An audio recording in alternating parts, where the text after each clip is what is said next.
Hello friends, let us now learn about the next disorder which is GM2 gangliosidosis.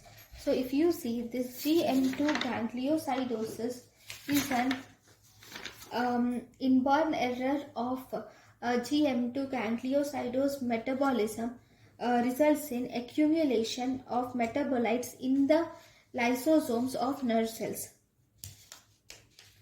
So if you see this, that is GM2 gangliosidosis. In GM2 gangliosidosis, if you see, here the deficiency is the deficiency of enzyme beta hexosaminidase is seen. Because of the deficiency of enzyme beta hexosaminidase isoforms, it results in GM2 gangliosidosis. This beta hexosaminidase is of the two types. We have type A and type B. Type A has one alpha and one beta subunit, whereas type B has two beta subunits. So if there is alpha subunit of type A mutation results in Tay-Sachs disease.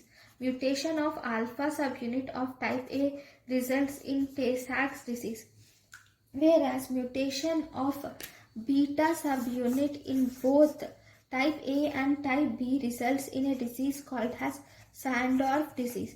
So if you see GM2 gangliosidosis, we have two diseases which are involved in GM2 gangliosidosis.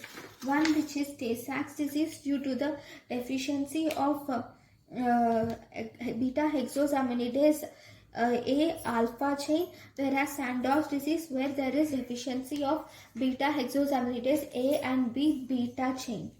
Okay, so thank you guys for watching my lecture. Thank you.